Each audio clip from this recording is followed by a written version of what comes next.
Oh, hi there. I'm here on a first date. I'm very excited. I'm at the hospital, and I was told to dress up, which I have, and it should be fun. Something else more? Like what? What more can I add? I'm not sure why my date Joanne wants me to wear this, but I think I'm ready. I want to impress her on the first date, so I decided, why not cook a nice meal? Because what's a nice date without a nice meal? And and everything with... Hello. Oh, hey. Hi, I'm Joanne. I'm Alvin. an occupational therapist from Singapore General Hospital. Right. I have decided for our first date, I should cook you a nice meal and everything. I might need some help here. Sure, I'll help you along. Sure, okay, great. I did want to ask, why did you have me in an arm sling? So as an occupational therapist, I commonly work with patients who may have an illness or condition that may cause them to lose strength on one side of their body. I got you to dress like this today to have a little teaser of what our patients may experience. It's actually quite tough to do it with one hand. Yeah, maybe let me help you. Alright, okay, let me crack an egg. Oh wow, well done. Wow, I'm actually impressed myself. I've not practiced for this. How common are strokes in Singapore actually? Oh, it's more common than you think. Stroke is actually the third most common disability in Singapore and globally, out of which 63% of stroke survivors actually live with persistent weakness, speech difficulties, or problems with thinking processes. Is there like a lot of younger patients also you have? I think it's more common nowadays. I have been seeing quite a few patients in their 20s. Oh wow. So yeah, some of them are like you and me, still serving like national service or like just coming out to work, and then they get a stroke, and that puts a pause in their life. You look like you're struggling here. Yeah, Do you need some help? the bowl keeps like Maybe moving let's around. try this. So we'll just put your bowl here Alright. so that it doesn't move around. Ah. And then it'll be easier for you to scramble. Come, try this. Ah. Much easier. I mean, I am done scrambling, so next thing I need to do is chop tomatoes. Let me take a tomato out. Okay, there we go. Let me just chop it upside down. That's easier, right? It doesn't roll around that much. Is that the proper way of doing it? I'm not too sure. So it seems that it's a little bit unstable here. Yeah. Why don't let's try to flip the chopping board around, and then we can try using this. So this helps to keep the tomato in place. Does that work a little bit better? Yeah, that's cool. So I can just use this and just hold it there and then just... Yeah, so as occupational therapists, these are some of the daily activities that we may work with patients. So sometimes after a condition or illness, it becomes difficult for them to do what they used to. Right. So our goal is really to work with them on occupations or activities that are meaningful and that they need or want to do in life. Right. So things like cutting tomatoes is one of them? Things like cooking for your first date is one of them. Right. Okay, cool. Yeah, so I've brought my patients down from the wards and all the way here to this kitchen that we have over here to do a bit of cooking, because Right. that patient was a chef and he really Ah. wanted to return to his job, which was cooking. So when you're helping the chef guy, like, do you learn how to cook like them amazing dishes and stuff? Oh no, he was actually one of those like hawker cooks. He was cooking Hokkien mee for a living. He was the one teaching me instead. So does this mean you make very amazing Hokkien mee? Not really, I'm still a beginner at this.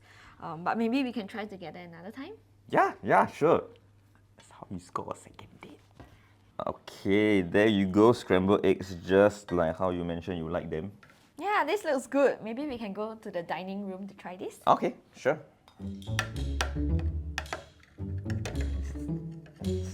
Okay, this is a bit tough using one hand. Ooh, actually, right, you can feed me. Maybe let's try this instead. Oh, okay. What's that? So this is a plate guard that we commonly use with our patients who have difficulty scooping food or feeding themselves. So it prevents food from dropping off the plate. Okay. Yeah, you can try it. Let me try. Oh, that makes it so much easier. Wow, masterpiece. Is this your first time cooking scrambled eggs? Yeah. Okay. So actually, how do you get into occupational therapy? I actually got to know about occupational therapy from one of the healthcare scholarships that was conducted in my school.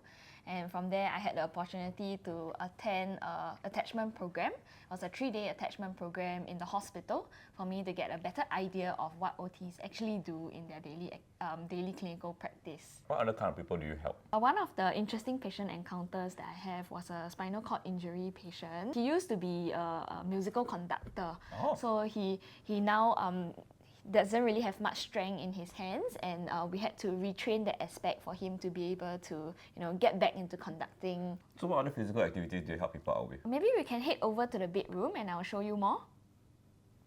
Now let's take off your jacket. Why? I'd like you to put on a new one to experience some of the struggles that our stroke patients may face in simple things like dressing themselves. Okay, cool. Try and get this. Do you need some help there? Yeah, I can't reach. Okay, let me help you. Okay, we can take this off. Right, so I can't move this arm. Yep, so many of our patients, after a stroke, they don't have much strength in their arms. So maybe you can just not move this arm and keep it a bit limp. Let me just try and get this off. And okay. So you put your hand through the hole. And over here, maybe you can wiggle it out a little. Yep. Yep, okay. And after that, we can put this across your back. Okay. So are these things like that your patients normally miss, simple things like getting dressed and all? Yeah, so most of our stroke survivors, they do lose a sense of independence, and even doing simple things like dressing themselves would be difficult. So these are some goals that we work with them, including self-care routines like dressing, toileting, showering. And it also ranges from higher level goals such as being able to reintegrate back into the community and being able to go out independently. So do I still need my sling? No, you don't need it for now. Maybe I'll show you the next step of the rehabilitation process in the next room. Okay. Okay, let's go. So this is called the Amio Spring. It's one of the robotic equipments that we have to help our patients in terms of retraining of their upper limb, gaining back a bit of the mobility and strength that they have lost after a stroke. What I have here is just a blank canvas for you to try out the system and get creative. Okay, let me try. So actually what makes some of your patients' cases more challenging than others? Some of them may get a bilateral stroke, which means a stroke on both sides of the brain, and that causes them to lose functions in all 4 limbs, and those are typically the more challenging cases as well. Actually, I want to ask also, what are some misconceptions about like your job as an occupational therapist? So I think one of the most common response that we get from our patients is, I don't need a job. I think that stems from like the word occupational therapist. Oh, so they think you're a therapist for like helping people get jobs? Yeah, but we don't actually help people find jobs. Occupation actually refers to activities that occupies our time, so things that are meaningful and purposeful to us, or just simply things that we need to do in our daily routines. So if you didn't know, that's my number. Okay. So how do you find your day-to-day, Joanne? I think the date went pretty well, and I hope Alvin can get a better idea of what we do as occupational therapists in our clinical practice. Anyway, I got to go back to work. Bye! So Evan, what have you learned about occupational therapist job? Okay, I've learned that it's not just about like therapy for your occupation. It's nothing to do with occupations, but it's actually about like things that occupy your time and everything, and like all your daily activities that normally you think that it's like very simple, like putting on a jacket. I never realized how tough it is for people who suffer from like stroke and other conditions, people to do simple things like cooking or putting on clothes. So I think I learned a lot about how much work is being done and how hard these people work to just help people get back on their feet and like be able to recover and all that. And what do you think of the day?